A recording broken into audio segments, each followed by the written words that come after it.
There are a bunch of hidden features in the PS5 that Sony hasn't really shouted about just yet, so we're going to run you through 9 of them. Let's go. Profiles have been revamped on PS5. On the overview page, you get a quick look at everything going on with that person's PS5 profile, including a look at the new accolades. If you're familiar with the endorsement system in Overwatch, these might look familiar. They're there to encourage a positive PlayStation community, and you can give 1 accolade per match when playing online. The PS5 also finally shows you how many hours you've played a certain game for, and unlike the Switch, which waits a few days before it gives you that figure, it shows you right away. This is also retroactive for PS4 games. Profiles also have a tab that collates every screenshot or video you've ever shared via your linked social networks, so if you want to revisit that play of the game that really popped off, it's right there for you. If you're fed up of having to invert controls or change difficulty settings each time you boot up a game, the PS5 now has a system-wide solve for that. In Settings, Save Data and Game App Settings, Game Presets, you can choose your preferred difficulty level, whether you play in performance mode or resolution mode, whether you invert your camera or not, and your subtitle preference. Right now, this only works with games that support this feature, but it's very cool nonetheless. You might notice that the DualSense controller has a nice grip.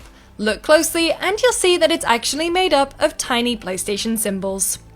But that's not the only place you can see them. Look on the inside of the console's faceplates. If you tap the PlayStation button to bring up the control center, then tap the options button, you'll be able to customize what appears on the bar, meaning you can quickly pin things like accessibility, broadcast, network, and music options. If you want to reserve your internal PS5 storage for PS5 games, you can set the console to always put your PS4 games on extended storage. If this isn't enabled, you can't choose where a game gets installed when you start installing it. You also can't install PS5 games or move them onto an external hard drive, just FYI. You can change your privacy options way more easily on the PS5, as there are now a number of various privacy profiles that limit what you share publicly. There's a privacy profile that opens everything up, meaning pretty much everything you do can be visible to others, privacy profiles that keep your activity friend focused, and there's one that hides everything you're up to.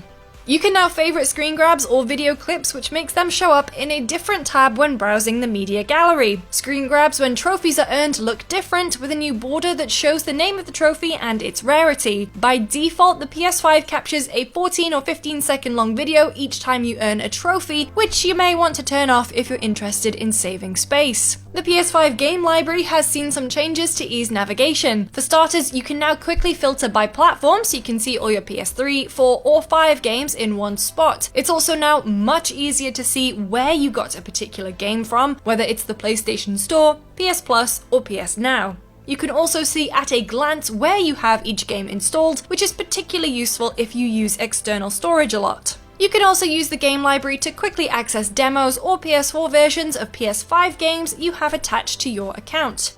The PlayStation 5 has a few more accessibility options than the PlayStation 4. When you first boot up the console, the screen reader is on by default in its setup. Speech speed.